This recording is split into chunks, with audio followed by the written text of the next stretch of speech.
So we have Dr. Bill Grant. He is one of the founders of Monticello Community Surgery Center in Virginia. He's representing the East Coast on my side.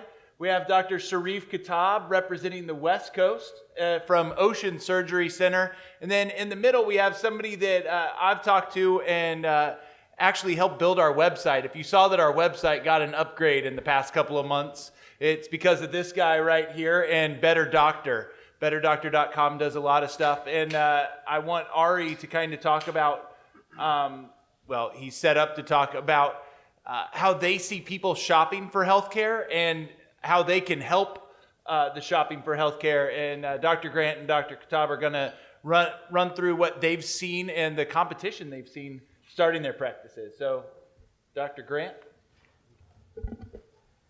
Well, good afternoon. I'm Bill Grant.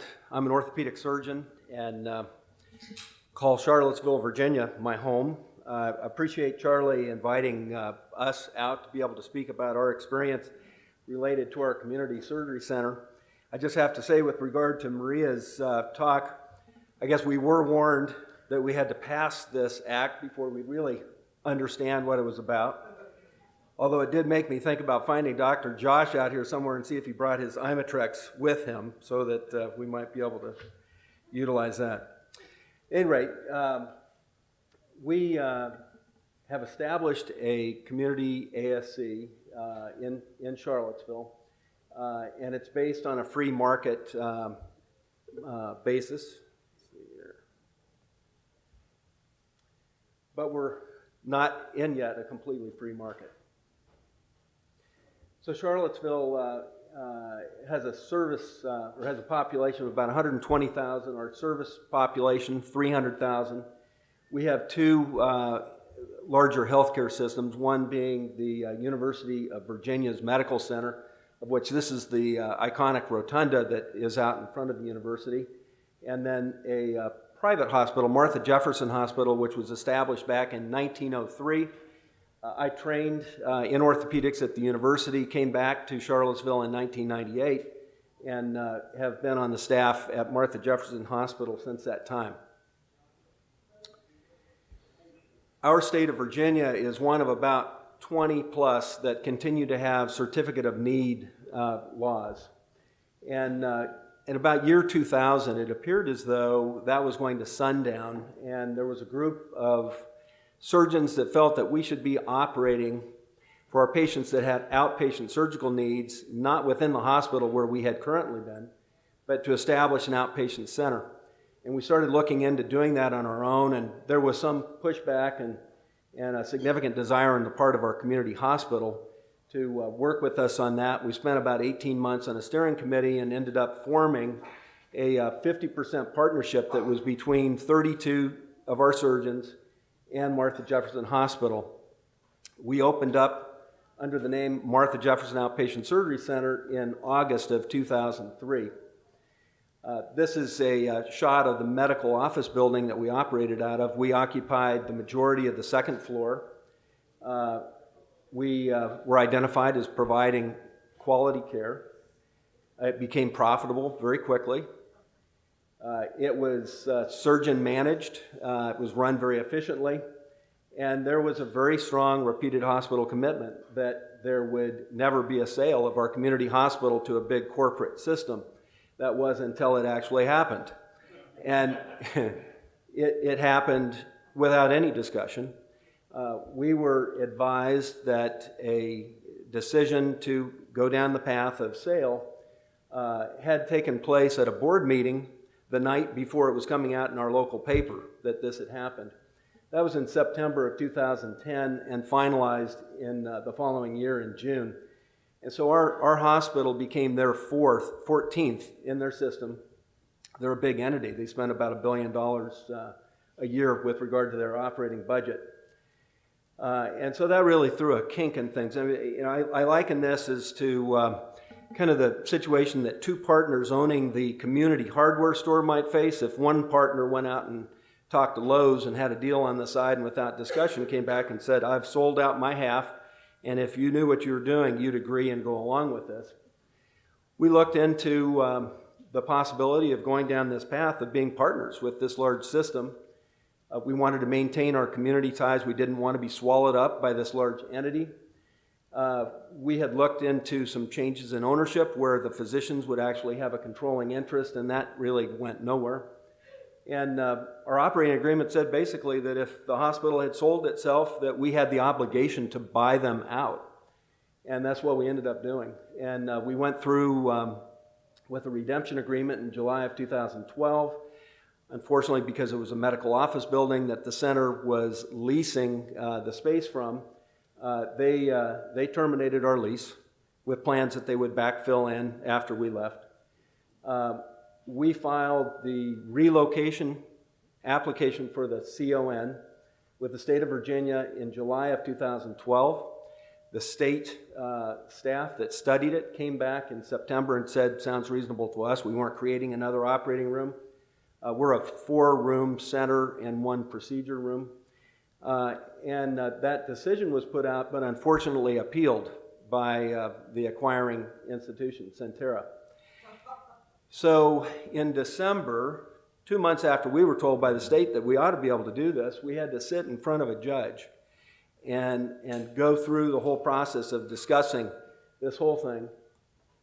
We were there for 6 hours, lots of testimony, and the judge told us that normally, there is a 45-day statute for him to be able to give us the answer, and that because of limited state resources, the good news was the year before they had a 9-month delay. Our delay would only be 7 months. We were going to have a 7-month delay, and does anybody have any qualms with him taking that? Because if they did, we likely wouldn't like his answer. And this is all in the auspices of his telling the court reporter to go offline. This did not get recorded. So we had a real challenge, and the good news is that by then July of 2013, we got the green light to proceed. So between that date and March of 2014, we accomplished achieving $6 million of personal guarantees from 30 physicians, and that was probably one of the more significant challenges to reach. We secured a lease. We'd already found the site, and we built out 18,000 feet to become our new surgery center. We opened in March. Thank you. We opened March 15th of 2014. We had the attitude that if we build it, they would come. And we are of the belief that with time and persistence, that is going to happen. It hasn't happened quite as quickly as we might have chosen, but it's happening. The challenges that we have seen is, we're in a small market area. We've got a small pond, and we share that pond with this Shark medical institution that we separated from. And then we have a little bit more of a benevolent whale, the University of Virginia, which is the state of Virginia that we're working with. That buyout of our community hospital was to the tune of $3.4 million and being paid out over 5 years. And the good news is we've paid off 3.5 years of that at this point. We found that there were a lot more challenges as far as executive management of our ASC. We were on a parallel path with our community hospital. We had shared goals. We didn't have the challenges that we now had as an ASC that was being challenged at every turn by that entity. And so we had to deal with that and determine how we were going to provide those resources.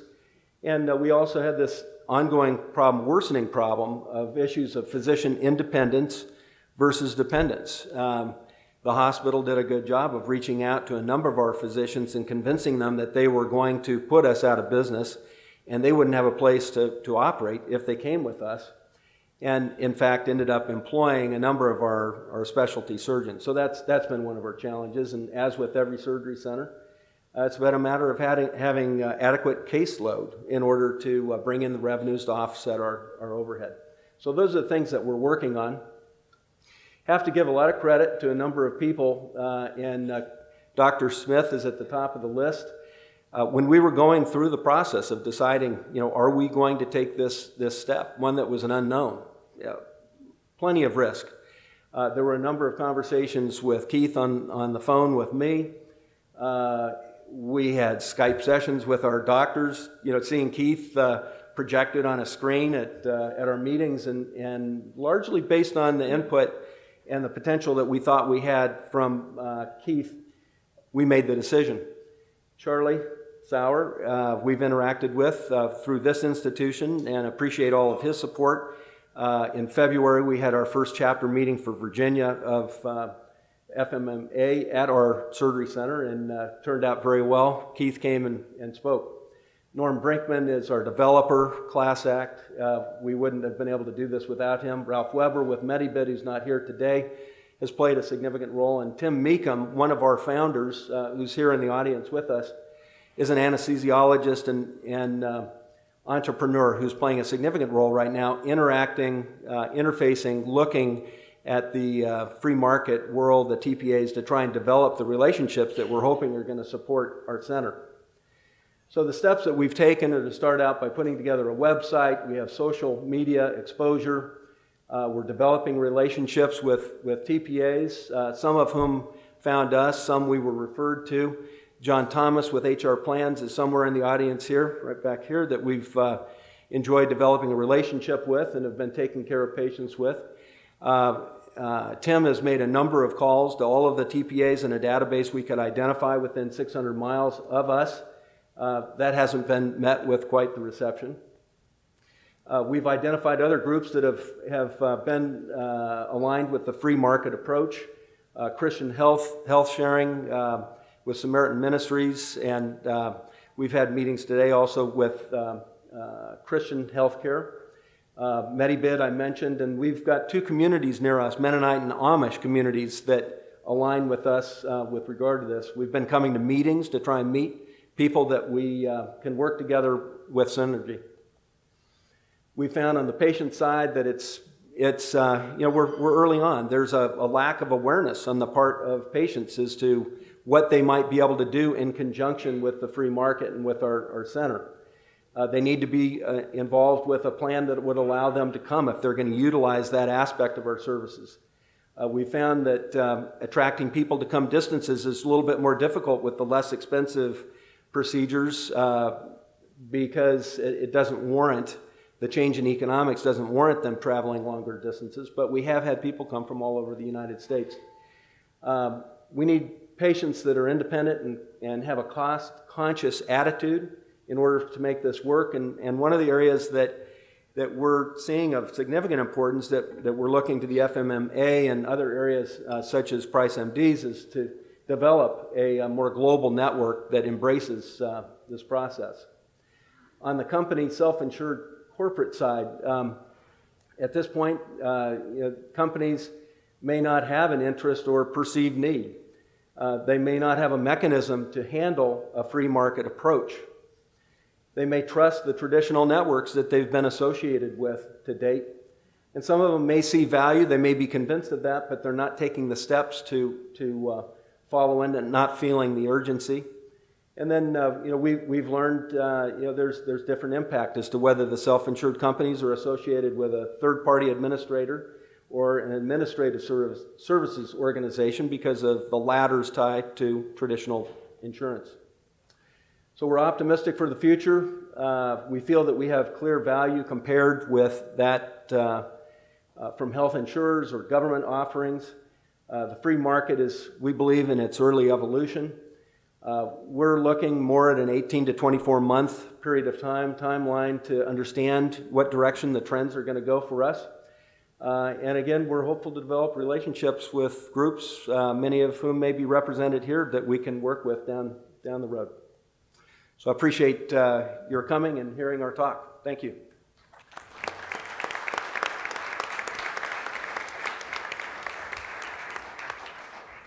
Moving to the other coast, we have Dr. Khattab, who has kind of a similar, he's kind of a small fish in a big pond, but there's lots of sharks swimming around him. So it's a different story with a same arc. Very well said. Thanks for inviting me to share a little bit of our experiences from Southern California. It's much more than twice what it was last year. So Congratulations to the founders. Congratulations for everyone that is here, that is curious, that is searching. It's wonderful to see, and it's certainly energizing for us swimming with the sharks in Southern California. I'm a totally different value proposition. If I will depart from Dr. Grant's, this is a big achievement what you've done in Charlottesville. So I've lived in the cash business since 1988. I'm a plastic surgeon. I do reconstruction. I do cosmetic. So I'm very aware of the cash business. So that's been my life since 1988 in Torrance. Torrance is a small community, probably 350,000 population. The draw from LA County is probably 12 million. Okay. In my little city of Torrance, which is neighbored between Manhattan Beach, which is where Shaquille O'Neal lived for a while, and Long Beach, where we have the ports of Los Angeles and Long Beach harbors, combined are the biggest harbors in the country. This little community called Torrance, and it's business friendly. Last year we had seven other surgery centers in Torrance. This year there is 8. One of them is an orthopedic surgery center developed by a very, very capable orthopedic surgeon who declined to submit to one of the big surgery center companies that are publicly traded. They threatened to drain him. Since we're talking about difficulties, the big company wanted to drain him financially into anti-compete clause competition. So instead he said, I'll go 15 miles south, I'll go to Orange County, 2 years, and he came back, and he wanted his own place. He didn't want any partners, and he's successful, and he's been open for only a few months. He's got hurdles to jump over, like everyone else. From a surgery standpoint, it's Dr. Keith Smith has built his ideals and principles around his facility, but the ideals stand for primary care, for anesthesia, for all specialties, for on-site clinics, for and in all communities, in my view. Difficulties will change based on the market, because medicine, if you want to segment this so you can break it down to pieces that we can manage as free market folks, and then reintegrate it into something that is totally free market and totally new compared to what we have now, you have to consider Medicare versus non-Medicare. You can't fragment Medicare because they have the deepest pockets on the planet, and they're willing to charge us more taxes, as Maria mentioned, so they can continue to provide for the inefficient systems that exist. So if you're going to provide Medicare, you have to have a different business model from a surgery standpoint, or from primary care or other specialty care. If you're going to compete in Charlottesville, it's totally different from where I live. In Southern California, and I'm going to try to focus on that for a couple of minutes and then invite questions based on this thought process. Every community has different set of challenges. You're governed by the local rules, regulations. We don't have certificate of needs, so the government in our neighborhood decided actually 6 weeks ago to tighten the wrench on our accreditation. Our facility has been Medicare certified since 2006 and has passed inspection by consultants twice before 2006, once in 2006, 2009, 2012, and 2015. 6-7 weeks ago, we passed credentialing and everything with minor changes and blemishes as needed and upgrades. And then the LA County Health Service, on behalf of Medicare and CMS, regional offices in San Francisco, decided to audit the credentialing organization that credentials our facility. On behalf of CMS, because CMS doesn't have surveys. I'm a Medicare surveyor myself. But through Quad ASF, there's AAAHC, and then there is Joint Commission. So to audit Quad ASF, they send a second battery of surveyors, which made our life very, very expensive in the last 3 weeks, with, you know, with many unpleasant things. So you just have to, if you really want to develop this, you have to know what you're getting yourself into. Certainly when you have partners and you have a strong presence and reputation in your community, then you should go ahead. And the Free Market Medical Association is true to their words. They are really for change, okay? And that's what helped me continue on my path. I'm by myself in a shark-infested community, and the employers that we've talked to, well, this works, you know. I mean, this is, how come nobody told us about that? I said, well, because there's, you know, entrenched ways of you having, as a self-insured employer, having your own product. The TPAs that we've talked to in Southern California, and through referrals from folks that I met here last year, actually, they were also concerned because their existing book of business may be a little bit shaken up, you know. So that was a concern, and I respect that, because I'm not going to quit my medical practice to build my surgery center to be a free marketeer. One has to transition. And I think from an anesthesia standpoint, there was a concern raised, and I can feel on the provider side what the issue is, but also the employers are concerned. How much of this is going to shake their existing structure?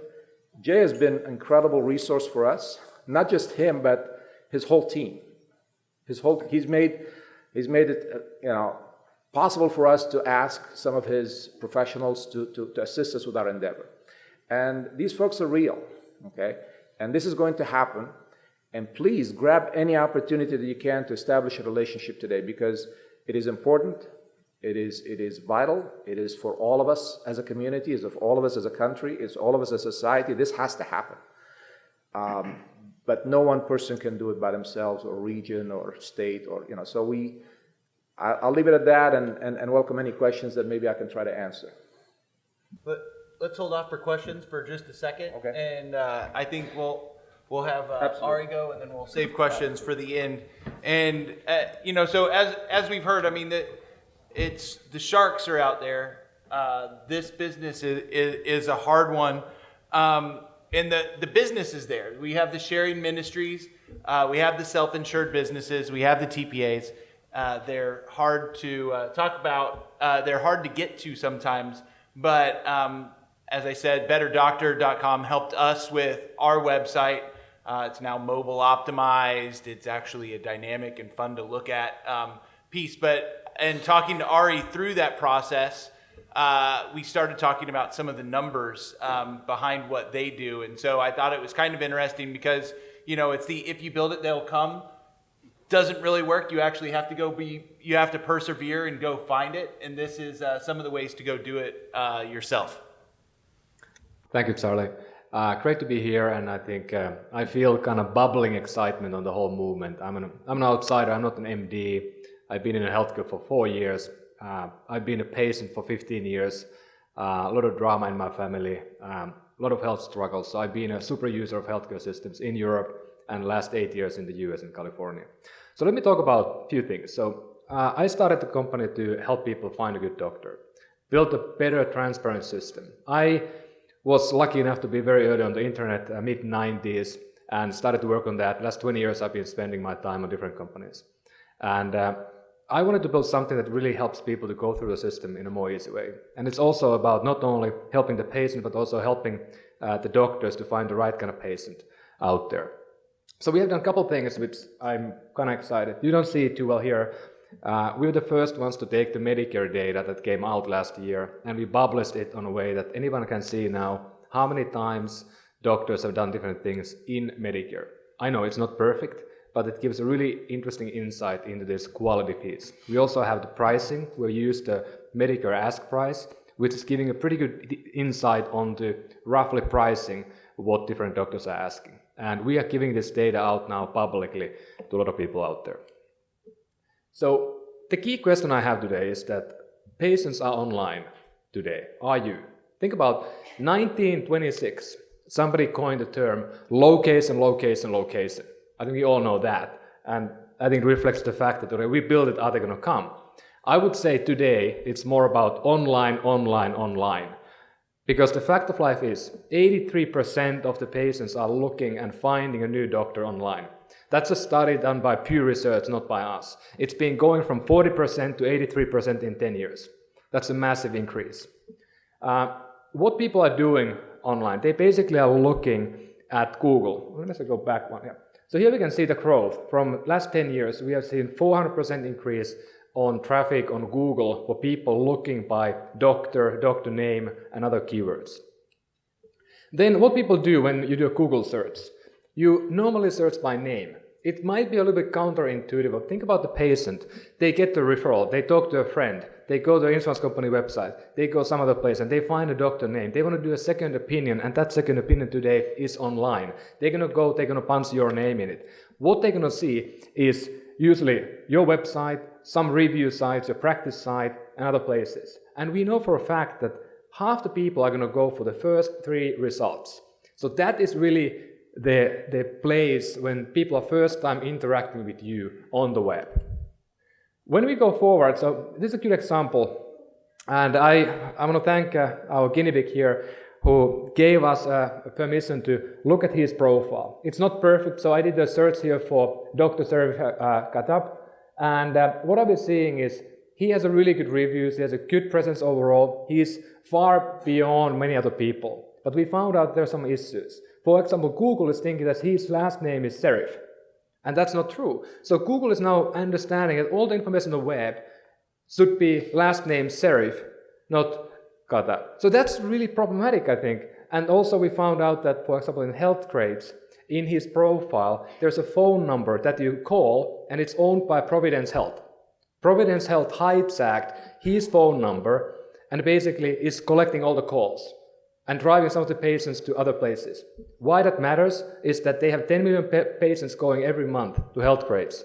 And this entity, big entity, is hijacking your profile. Not cool. So another point, what we are kind of very excited about, and we all have smartphones. 2 years ago, the smartphone searches for doctors overtook the web, the classic desktop searches. How many of you have a mobile optimized website?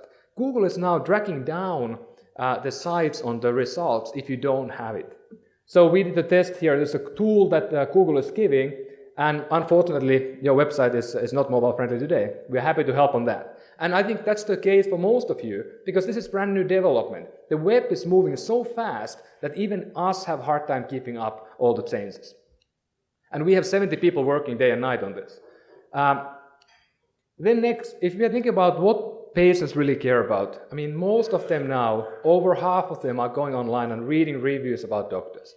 You know, some of us hate them, some of us like this whole idea, but we can't avoid it. It's out there. We have to embrace it. And we are seeing now the doctors who are embracing it really winning big. They are getting a lot more traffic, they're getting a lot more patients, and it can be done in a way that you can take the ownership. It won't be this random thing that happens, but you can own it, you can drive it, and we can help on that.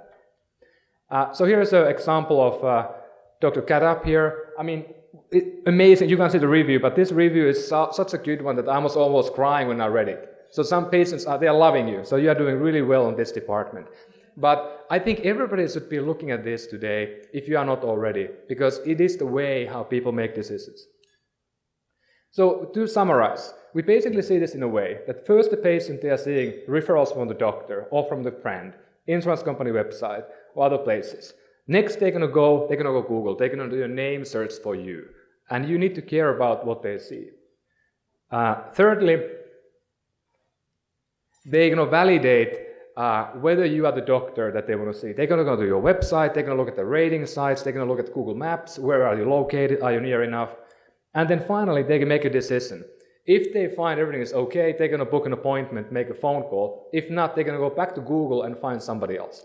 So that is a moment of truth today that 83% of patients are doing. So what we do at Better Doctor, we help to grow your practice by building an online presence that is reflecting your expertise and trustworthiness. And we've been doing this quite a while already. and we are getting pretty good at it. We capture a story. We build a custom website. We do reputation management. We take ownership of your own reputation, and we try to make you a hero, because you are the heroes. Here's an example of the website that we built for you guys, and this is something that, we really wanted to be part of the process, because I rarely see these things happening, and I love to be here in the beginning, because I'm from Finland, and that's one of the single-payer systems that, there's no free market, there's no free medicine, it's all about government-owned. And to me, this is an amazing opportunity, and when I see the price on your website and on your practices, I'm blown away. I hardly can believe it myself. So thank you. Thank you.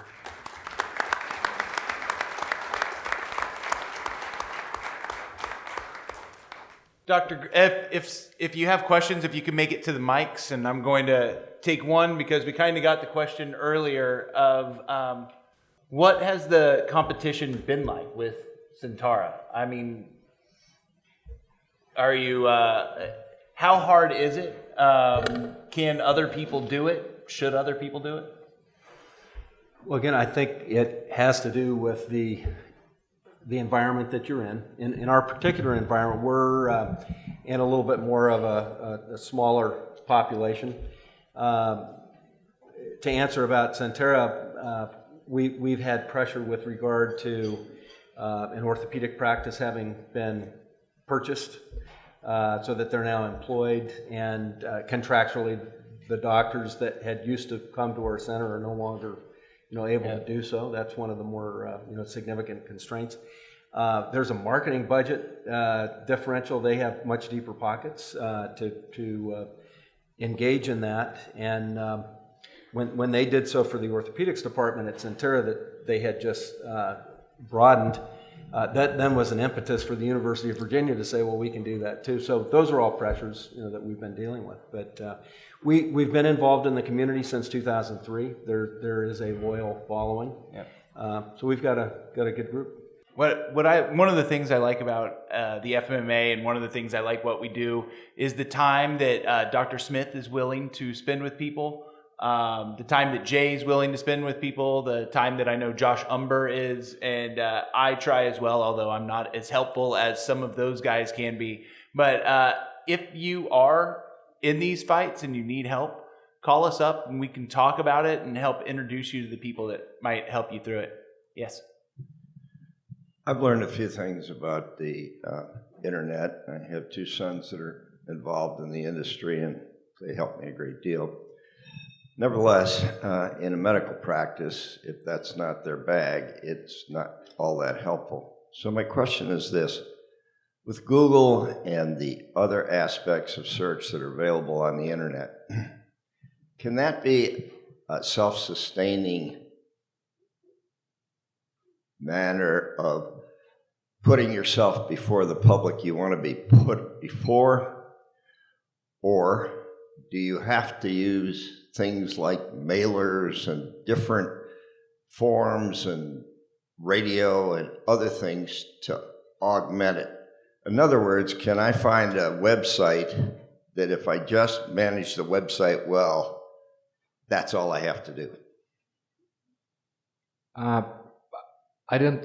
If you start a new practice from zero, I think I don't know about radio, but approaching the local community is very key, and it can be done in many different ways. I think also what we always recommend to a lot of doctors is to talk to the local network of doctors. It's a tight-knit community. You need to get the referrals moving. You need to get the word out there. If you move to a new city, it's going to be very hard. There is not a single tool. What we try to do is to, as an example, we update the information in about 64 different places. And people now can find doctors in over 1,000 different places on the web. And it's a very complicated world. There won't be Amazon for doctors if Google will not become it. Because healthcare is a lot more fragmented, a lot more complicated, as we all know.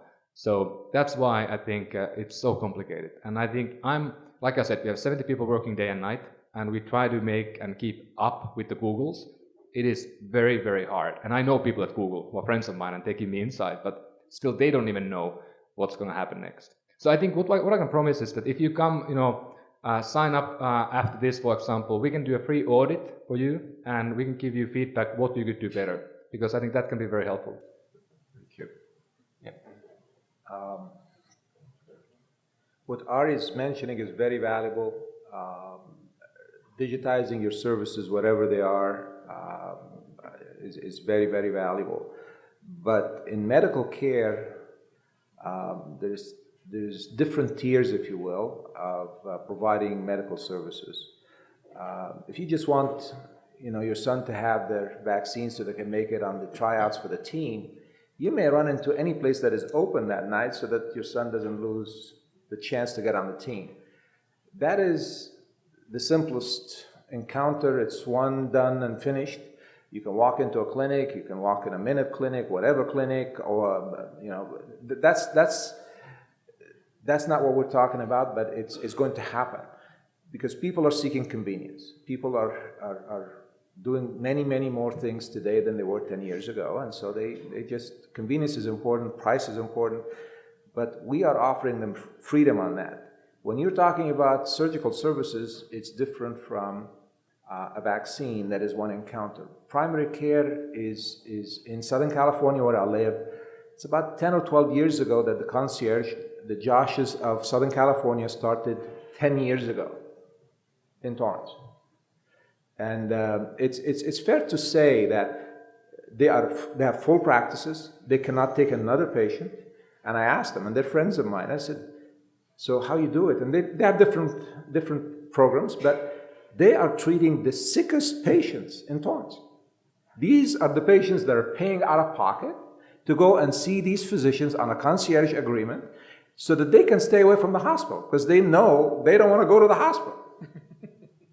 So we're providing something of extreme value beyond what we're able to share here in a few minutes. From the medical side, from the provider side, so anybody that's aspiring, young people especially, because Keith mentioned I'm a generation, maybe a full generation older than Keith, and then we're having difficulties. So my daughter, who's in business major, said, "Dad, you have to talk to younger people." Okay, and it's true. The times are changing. What Ari is bringing to the table, what Price MD is bringing to the table, you have to consider that. And relationships could be established, but you need trust. If it's just a vaccine, it's like grabbing a sandwich and running because you have to. But you establish a relationship at the primary care level, that's a profound relationship. And if you build it on free market principles, that's lasting for generations to come. We'll come over there in just a second. Dr. Smith? Well, I just want to make a point. This is a great panel for a couple of reasons. I've had questions, I know from some of you in emails, and some of you today, here's my challenge. Here is what I'm struggling with. Here is the stage I am in the process of developing this free market facility. There are two examples on this stage of people that have faced and overcome obstacles that Steve Lantier and I did not even face at the Surgery Center of Oklahoma. So, you ask us questions about, well, what did you do about X? And we might not even know the answer to that. But part of what happens at Free Market Medical Association is you get exposed to guys like this that actually are just flogging away at certificate of need and all sorts of other government interventions to prevent the competition. This is a great panel for that reason. But also, if you build, the teamwork that happens between the folks who are actually running the facilities, providing the care, and the people that are promoting it and trying to make that practice known. It occurred to me the other day that if you build a free market medical practice and that tree falls in the forest and no one's there to hear it, it doesn't even matter. And that's why a lot of physician groups very mistakenly see the third-party administrator or Price MDs or your company, Better Doctor, as an interfering intermediary, and that could not be more wrong. Because if the free market ideas fall in the forest and no one, it reminds me of that old joke, if a man is alone in the forest and he speaks, is he still wrong? It's the same thing. So this is a great panel because there are whole different types of obstacles that you guys have overcome that we never faced. And it's an example of how, you're looking for patients and, Better Doctor is seeking to send them there. And that's part of what's happening here. And I just want to make those two comments. As we're moving to the other side, I will point out that with the third party guys, that's where you have to start asking your questions. And we're very careful who we work with. And Jay will talk about the market here tonight. It's one of the speeches that I'm really excited about. But when you apply what Jay talks about to who we have here today, they all pass our test. And that's what I find really exciting about this conference is everybody here, I think, passes those tests or is at least trying to figure out how to get into the movement and pass those tests. Yes? Hi, Chris Main, Orthopedics from Missouri. I know that with your all's association, you guys put the prices out there. How many of you guys actually list prices of competitors? My practice is situated right smack dab between two community health system facilities. I'm sure they're not here because we're an affordable place. They're charging $120,000 for a total knee, $50,000 for an ACL, which is absurd. I have my own surgery center. We're busy, but I certainly would like to knock those two hospitals out as much as possible. So when you get down and start saying, this is what you're going to get charged if you go to one of these big hospitals, but you don't have to. You can come to a surgery center and get it done for a hell of a cheaper. So do you promote your competitors at all? Or at least advertise? Well, we have not advertised our competitors in the way that you're referring. We haven't commented on them, and I think if we were going, part of the problem is if we wanted to get what that global cost would be very difficult to get in order to post it. My patients bring it to me. I like seeing the EOBs when I take them there. I have to because they request it. I think that would be a good approach, but no, we've not embarked on that. It might be at least a way that we could deal with our shark friend in our pond, but interesting. For the plastics bill on the panel, $160,000 for a breast reduction. 160,000? Yeah. That's a Health little systems. that's a little high. How about $141,000 for a gallbladder? If you go on California.gov, okay, there is you have to maneuver through. There is an atlas, not Atlas MD, but an atlas that is put up online for California.gov website for compliance with transparency rules and regulations. Now, every hospital has to print its or publish its present its data for Chargemaster, and the lowest price on that government site is $8,000 in a hospital that does not do gallbladders, and the highest is $141,000 at a hospital in the city of La Mirada, and all of LA County all of hospitals in California are strongly urged to report their claims, what they charge, not what they accept, but what they charge. And they do report, including the county hospitals, but not, for some reason, Kaiser. They're exempt, for some reason, okay?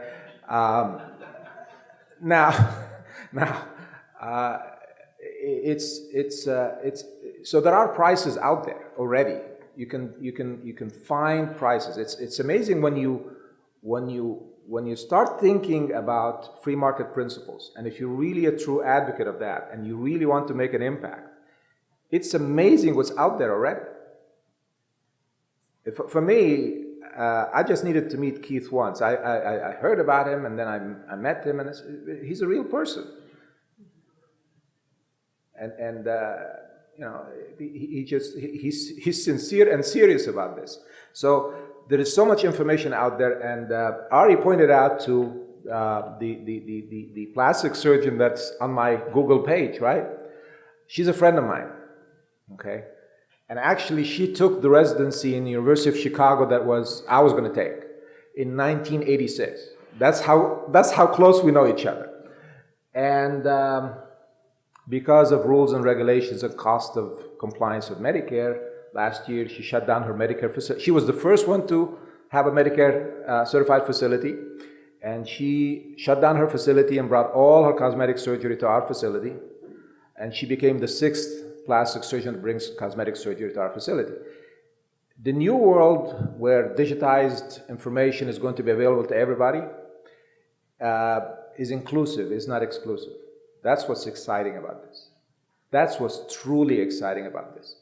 If you try to coerce a market, you will be found and you will be squashed by the consumers vis-a-vis the patients that are becoming more consumers, because, as Maria said, the current status is not sustainable. It's just not sustainable.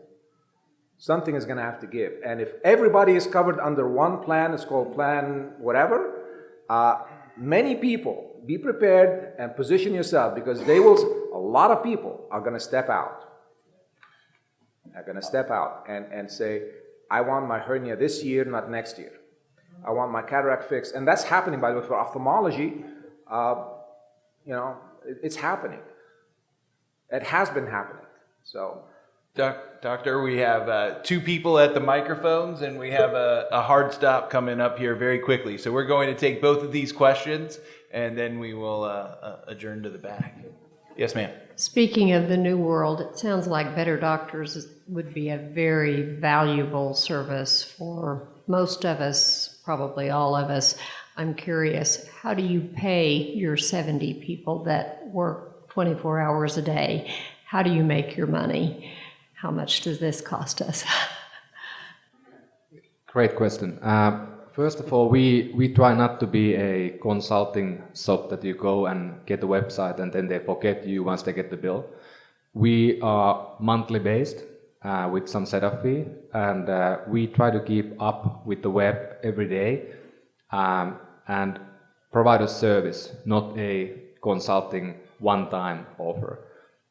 Prices will depend on what we do, so there are different packages, ranging somewhere between, let's say, minimum probably 4,000 a year to up to 20,000 or higher, and depending on the size of practice, for example. And we think that the value should be something that can be quantified to some extent. I think in the beginning the key is to have a reputation and presence online, but then I think going forward there has to be a ROI as on any service. So we focus on providing that. And today I think we mostly pay our salaries by friendly VCs from the Silicon Valley who invested in our company, and I hope are pouring more money so we can grow even bigger. Thank you. Yes. My name is Linda Pan. I'm a second-year medical student at The Ohio State University. I was wondering if you could speak a little more about social media and the role it plays in both, I guess, in general starting up, but also, how can we promote free market ideas using it? Thank you. I think social media is something that, and I feel bad about this because you are being bombarded by so many people who are selling something, and often they might sell you social media, marketing, whatnot. For a tiny practice with 1 or 2 or 3 doctors, it might not make sense too much. But if you are trying to build a community, if you are building a long-term relationship, let's say as a primary care clinic, I think it makes sense. And it's a very powerful tool if you can get the patients to be on your platform on social media, sharing your stories. But for most of you, I think it will be a waste of money in the beginning. It is very hard. I mean, we have dedicated people, 2 people working on social media. It's not like it used to be. I mean, you were able to kind of grow big to be 100,000 followers and you can get real value quickly. Now it's going to be hard work and you have to pay to play. In social media, you pay to play. It's not free anymore. It used to be free 2 years ago, not anymore. So I would advise of not looking at that as a first thing to do. More important to have the basic things right, and then that's like a 5th thing to think about, not the first.